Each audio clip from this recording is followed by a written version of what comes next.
এক গ্রামে করিম মিয়া নামে একজন লোক থাকত। সে তার স্ত্রীকে নিয়ে গ্রামের এক কোনায় একটা ছোট্ট কুঁড়াঘরে বসবাস করত। তাদের সংসারে সব সময় অভাব লেগেই থাকত, কারণ করিম মসজিদের ইমামি করে যত টাকা পেত তাতে তাদের সংসার চলতো না। ঘরে খাবার মতো তো চাল ডাল কিছুই নেই।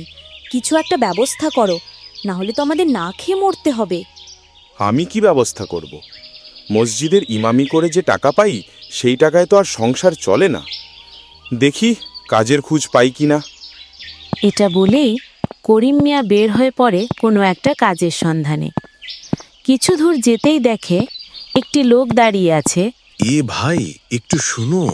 কি হয়েছে ভাই? আপনি কি আমাকে কিছু বলবেন? ভাই, 2 দিন হলো আমি কিছুই খাই নাই। আমার অনেক ক্ষুধা লেগেছে।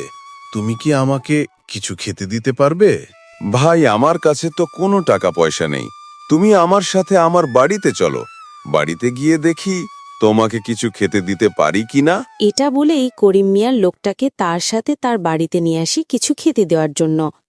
এই যে দেখো ভাই, আমার বাড়িতে এসে পড়েছি। ভাই, আপনি এখানেই বসেন। আমি ঘরের ভিতরে গিয়ে দেখি আপনার জন্য আমি কিছু খাবারের ব্যবস্থা করতে পারি কিনা।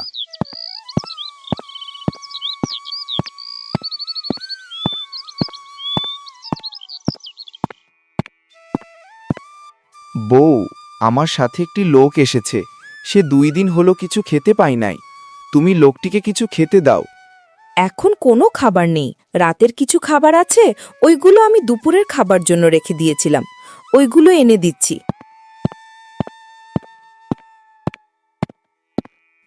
এই নাও খাবার, এইগুলো তুমি লোকটিকে খেতে দাও। তারপর করিম মিয়া সেই খাবারগুলো নিয়ে লোককে খেতে দেয়। ভাই, আমাকে খাবার খাওয়ানোর জন্য তোমাকে অনেক ধন্যবাদ। তুমি আমার এই ঝুড়িটা রাখো, এটা তোমার কাজে লাগবে।